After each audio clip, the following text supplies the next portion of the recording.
Assalamualaikum warahmatullahi wabarakatuh. Hai anak-anak, bagaimana kabar kalian? Semoga kalian tetap sehat dan tetap semangat di masa belajar di rumah. Kali ini bertemu dengan saya, Bu Alen Septia Jasinta, guru SMK S1 Bendo yang mengajar pelajaran Bahasa Indonesia. Dalam kesempatan ini, kalian akan belajar bersama-sama dengan Bu Alen untuk mempelajari surat lamaran pekerjaan. Kompetensi dasar yang akan kita pelajari di kesempatan kali ini yaitu 3.1 mengenai identifikasi isi dan sistematika surat lamaran pekerjaan, dan juga 3.2 yaitu menyajikan simpulan, sistematika, dan unsur-unsur dari surat lamaran pekerjaan. Anak-anak, khususnya kalian yang kelas 3 sekarang pasti membutuhkan surat lamaran pekerjaan. Karena sebentar lagi kalian akan lulus dan pasti membutuhkan surat lamaran pekerjaan. Selain itu, Bu Alen pasti jamin kalian pernah membuka koran dan menemukan di halaman koran ada lowongan pekerjaan.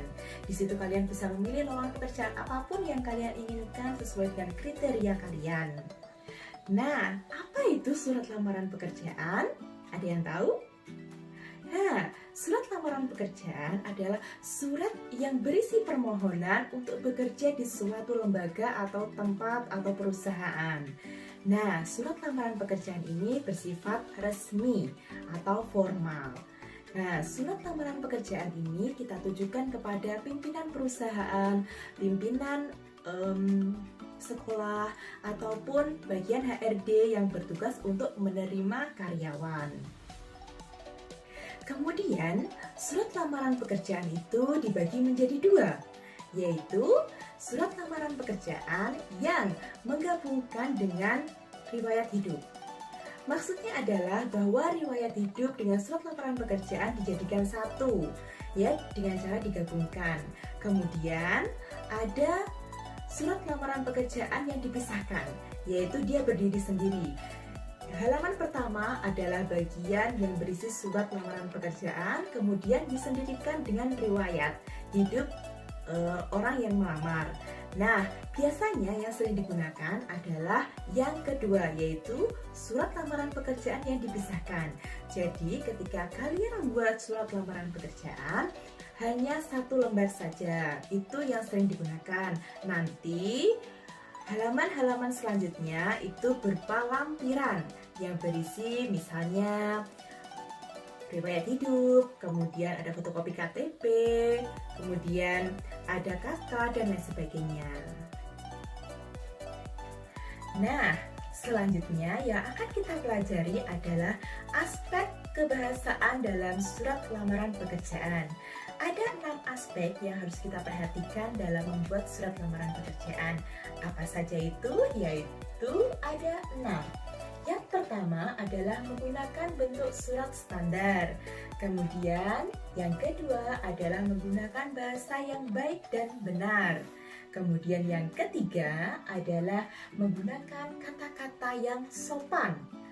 Yang keempat adalah menggunakan kata pengantar yang singkat, jelas, padat, informatif, dan juga tepat sasaran. Kemudian yang kelima adalah tulisan pada surat lamaran pekerjaan harus bersih, kemudian mudah dibaca, dan sesuai dengan kaidah kebahasaan. Kemudian yang keenam adalah melengkapi bagian-bagian surat lamaran pekerjaan dengan sesuai aturan, yaitu ada penulisan unsur hal, tempat, tanggal, alamat, salam pembuka, isi surat, dan lain sebagainya. Kenapa kita perlu memperhatikan aspek kebahasaan dalam surat lamaran pekerjaan? Karena ketika kita membuat surat lamaran pekerjaan, apa tujuan kita?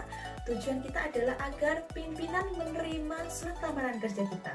Jadi, kita tidak boleh asal-asalan dalam membuat surat lamaran pekerjaan. Seperti itu. Anak-anak, selanjutnya kita masuk bagian inti mengenai surat lamaran pekerjaan, yaitu bagian isi dan sistematika dari surat lamaran pekerjaan. Ada 10 unsur dalam surat lamaran pekerjaan, yaitu Yang pertama, tempat tanggal surat. Kemudian yang kedua ada lampiran dan hal. Yang ketiga ada alamat tujuan. Kemudian yang keempat ada salam pembuka. Yang kelima ada kalimat pembuka. Yang keenam adalah kalimat isi. Yang ketujuh adalah kalimat penutup. Yang kedelapan adalah salam penutup. Yang kesembilan adalah tanda tangan. Dan yang terakhir adalah nama pelamar. Dalam video kali ini, Bu Alen menyertakan satu contoh dari surat lamaran pekerjaan. Coba perhatikan ya. Nah, kita akan mempelajari satu persatu secara singkat mengenai unsur dari surat lamaran pekerjaan. Oke, yang pertama kita akan mempelajari 5 unsur yang paling atas, yaitu tempat tanggal surat. Yang pertama, di dalam video ini tempat tanggal suratnya yaitu Medan 1 Maret 2013.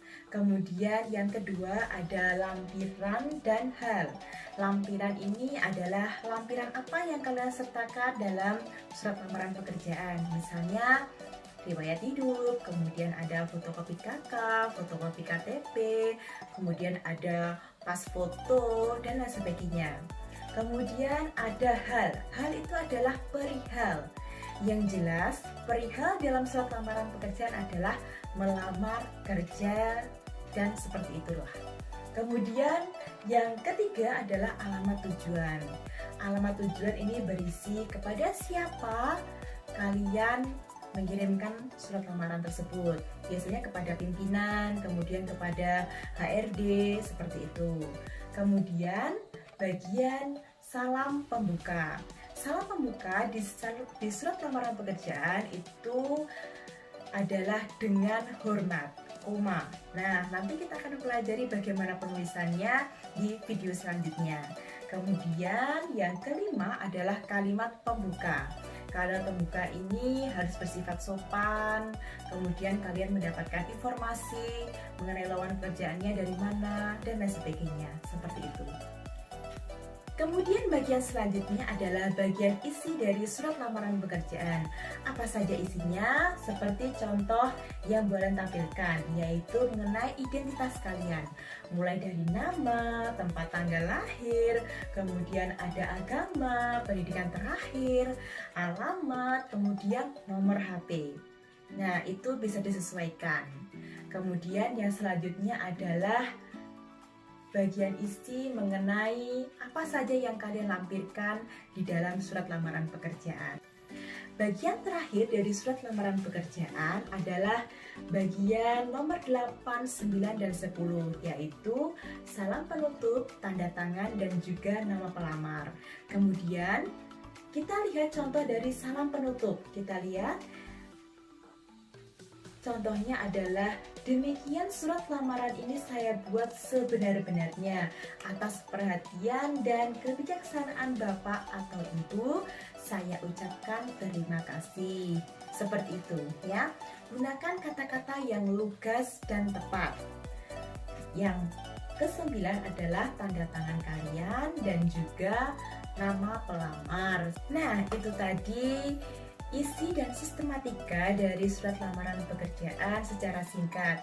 Kita akan mendalami isi dan unsur-unsur dari surat lamaran pekerjaan di video selanjutnya. Terima kasih, semoga kalian mengerti dengan penjelasan dari Bu Alen. Jika ada yang ditanyakan, bisa langsung tanyakan ke Bu Alen. Terima kasih, wassalamualaikum warahmatullahi wabarakatuh.